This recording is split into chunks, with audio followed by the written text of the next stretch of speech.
Hi అండి. ఈరోజు video వచ్చేసి మేకకాల సూపు తయారు చేసే విధానం. కాళ్ళని నీట్గా ఉప్పు వేసి 2-3 సార్లు క్లీన్ చేసుకోవాలి. కాళ్ళ దగ్గర బ్లాక్గా ఉంటుంది, అవి కూడా నీట్గా కడుక్కోవాలి. తర్వాత 1 స్పూన్ అల్లం, 1 స్పూన్ కారం, 1/2 స్పూన్ పసుపు వేసి 1 స్పూన్ పసుపు వేసుకోవాలి. కొంచెం గరం మసాలా వేసి 2-3 గ్లాసులు వాటర్ వేసుకోవాలి. మీకు సూప్ ఎంత కావాలో అంత సరిపడా వేసుకోండి. కుక్కర్లో పెట్టుకుని ఒక 9 విజిల్లన్నా రావాలి, లేకపోతే బాగా ఉడకవు, ముద్రకాళ్ళు ఉంటాయి. కుక్కర్ మూత తీసిన తర్వాత ఈ విధంగా వస్తుంది. అలా తయారు చేసుకున్న తర్వాత మనం చూడండి అలా ఉడుకుతుంది, మెత్తగా ఉడకాలి. సూప్ బాగా మరుగుపెట్టుకుంటేనే టేస్టీగా ఉంటుంది.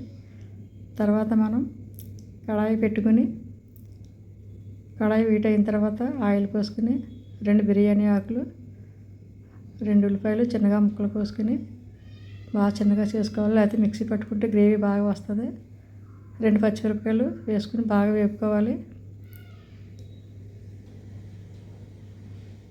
1 స్పూను అల్లం వేయాలి.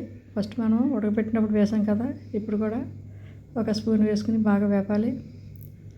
టమాటా ముక్కలు 2 కట్ చేసుకుని అవి కూడా వేసుకుని అవి కూడా బాగా మెత్తగా అయ్యే వరకు వేపుతూ ఉండాలి. అలా కలుపుకోవాలి.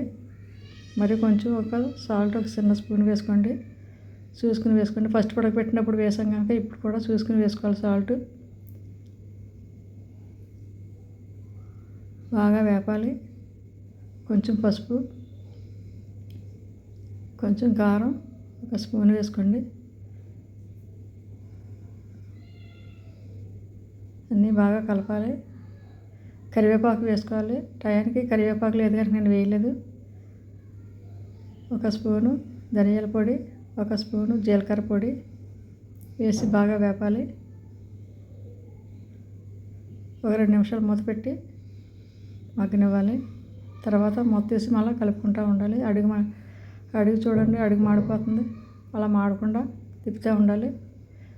ఈ కాళ్ళని వేసేయాలి. వాటర్ తీసేసి ముందు ఈ కాళ్ళు వేసుకుని బాగా తిప్పాలి. అలా కలుపుతూ ఉండాలి. కలిపిన తర్వాత మూత పెట్టి మరో 2 నిమిషాలు ఉంచుకోవాలి మనం అలాగా. ఇప్పుడు మూత తీసి మళ్ళా కలపాలి. అలా బాగా కలుపుతూ ఉండాలి. మనం కుక్కర్లో ఉన్న వాటర్ కూడా వేసేసుకోవాలి. ఇప్పుడు వేసుకుని కొంచెం కొత్తిమీర వేసుకుని కలిపి బాగా ఉడకనివ్వాలి. మళ్ళా ఎంత బాగా ఉడికితే అంత బాగుంటుంది, టేస్ట్ బాగుంటుంది.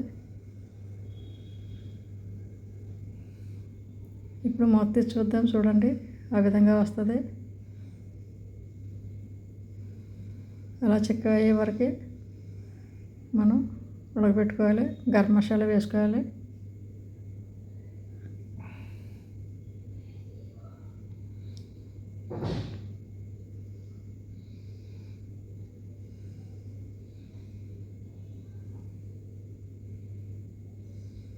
కాళ్ళ సూపు కాళ్ళకి చాలా మంచిదంట, అందుకే చాలామంది కాళ్ళ సూపు వాడతారు.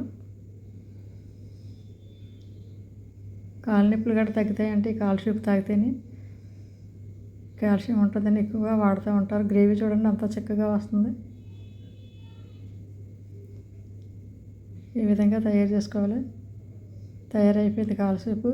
మీరు కూడా ఒకసారి ట్రై చేయండి. మీకు ఎలా వచ్చిందో మాకు కామెంట్ చేయండి, లైక్ చేయండి, సబ్స్క్రైబ్ చేయండి, షేర్ చేయండి.